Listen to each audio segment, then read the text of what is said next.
Bonjour à tous et bienvenue. C'est Darius Iloki de SysAdmin.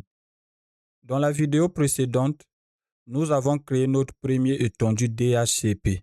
Nos clients reçoivent désormais automatiquement une adresse IP. Mais une question se pose. Comment le client connaît-il automatiquement sa passerelle? Comment connaît-il le serveur DNS? Et comment reçoit-il le nom du domaine sans que nous les configurons manuellement? Tout cela est possible grâce aux options DHCP. Dans cette vidéo, nous allons découvrir les principales options DHCP, comprendre leur ordre d'application et voir comment personnaliser la configuration d'un client grâce aux options du serveur, de l'étendue et de la réservation. Pourquoi utiliser les options DHCP? Attribuer une adresse IP ne suffit pas. Pour communiquer correctement sur un réseau, un ordinateur a besoin de plusieurs informations. Il doit connaître son adresse IP, son masque de sous-réseau, sa passerelle par défaut, son serveur DNS et parfois le nom du domaine. Plutôt que tout configurer ces paramètres manuellement sur chaque poste, le serveur DHCP peut les transmettre automatiquement grâce aux options DHCP. C'est ce qui rend l'administration du réseau beaucoup plus simple et beaucoup plus cohérente. Essayons de passer à la pratique pour rendre cela encore plus compréhensible. Nous voici connectés à notre serveur. Je vais maintenant ouvrir la console DHCP. Je fais un clic droit. Nous allons choisir Gestionnaire DHCP. Développons notre serveur DHCP et on va venir au niveau de l'IPv4. À l'intérieur, nous retrouvons plusieurs niveaux de configuration. Nous allons commencer par les options du serveur qui se trouvent juste ici. Et pour rendre les explications encore plus claires, nous allons d'abord venir au niveau de l'étendue, puis dans Options de l'étendue. Voilà. Donc, qui sont juste là. Et moi, je vais supprimer l'option 15 du nom DNS. Donc, je vais le supprimer.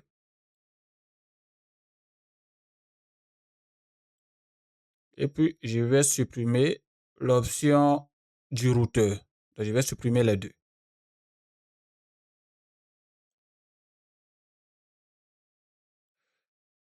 Tout est fait. Donc, on a seulement laissé l'option DNS.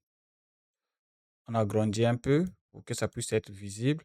On a laissé l'option 6, l'option DNS. On va maintenant venir au niveau des options serveur. Et une chose que vous devez noter, les options définies au niveau du serveur sont considérées comme des options globales.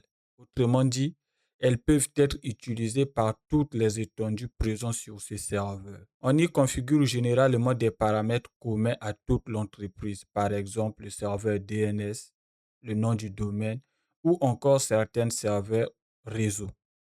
Nous, on va venir ici et puis je vais faire clic droit. On va choisir configurer les options. Voilà. Au niveau d'ici, je vais choisir l'option du routeur. Dans l'option 3, je vais prendre une adresse IP qui est différente de l'adresse IP de la passerelle de notre serveur. 192.168.1.254. Et je fais ajouter. Appliquer. Nous allons aussi configurer l'option 15. Alors, lorsque on va venir, on cherche où se trouve, il est juste là le nom de domaine. Comme nom de domaine, je vais mettre exemple intra.local.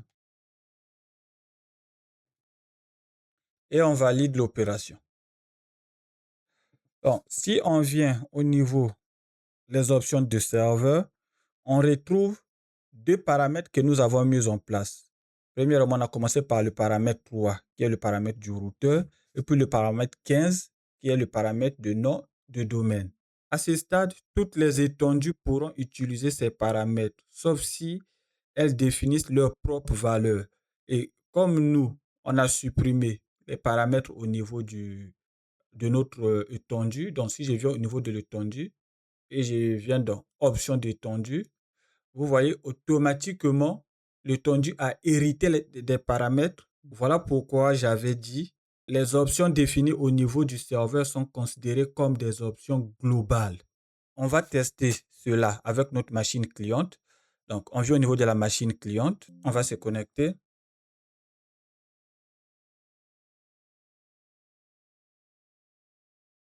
Pour vérifier cela, nous allons partir au niveau de notre CMD, Windows R, et puis CMD qui est juste là. Je valide. Et ici, nous allons mettre la commande ipconfig/renew.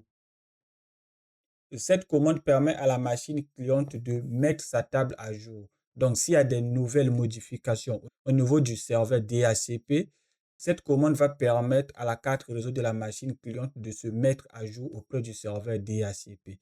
Et ça tombe bien vu que nous avons effectué des modifications au niveau de notre serveur DHCP. On fait Entrée.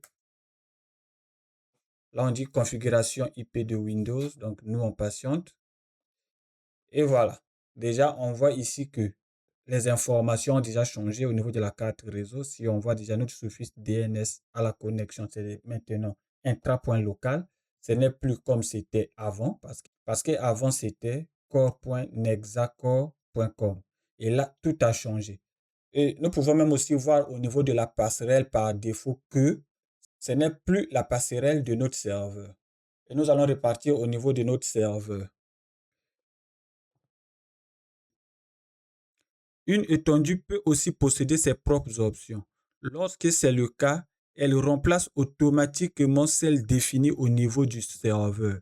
C'est très pratique lorsqu'une agence ou un service possède une configuration différente. Par exemple, deux sites peuvent utiliser le même serveur DHCP tout en ayant des passerelles différentes. Voyons cela dans la démonstration. Je vais venir au niveau de l'étendue parce que ce qu'il vient d'hériter ici, c'est les options que nous avons mis au niveau des options serveur. Nous allons mettre d'autres options au niveau de notre étendue. Donc, je viens ici. Je fais un clic droit sur option de l'étendue. Nous allons modifier le serveur DNS. Donc, je viens donc configurer les étendues. Et je vais maintenant chercher. Je vais mettre ça à côté pour que vous puissiez voir. Et nous allons modifier par exemple notre routeur. Donc, si je viens au niveau du routeur, je clique, je remets notre passerelle d'avant. Donc, je saisis l'adresse IP 192.168.4.254 et je fais ajouter. On applique et là, comme vous constatez, automatiquement, les options du routeur ont changé. Donc, il a remplacé automatiquement les options du routeur. Ce n'est plus les options du serveur que nous avons mis au niveau du serveur, mais il a remplacé cela par les options que nous avons mises en place au niveau de l'étendue.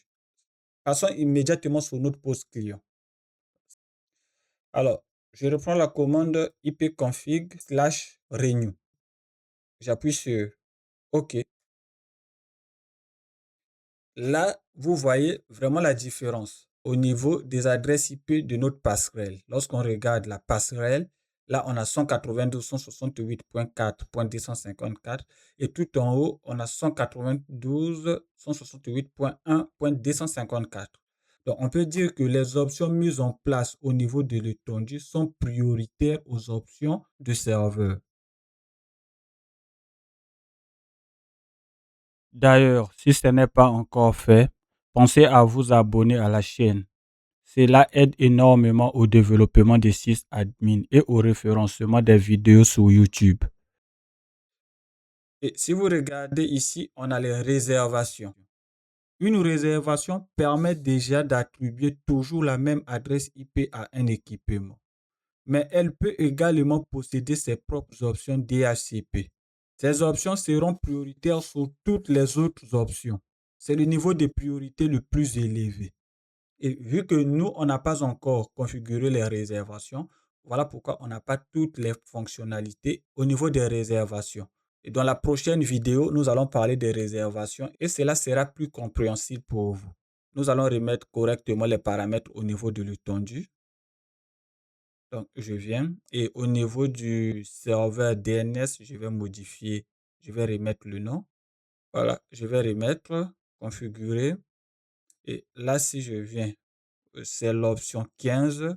Voilà. Et nous, on va remettre le nom de notre serveur DNS.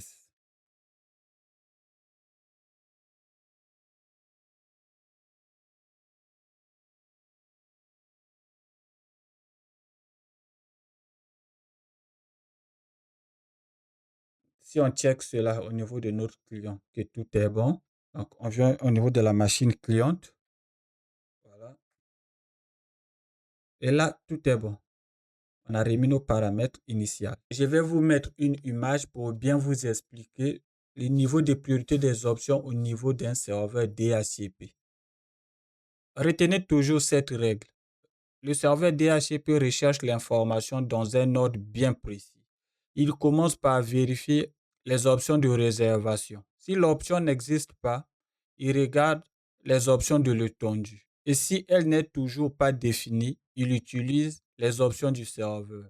C'est ce mécanisme que l'on appelle l'ordre d'application ou la priorité des options DHCP.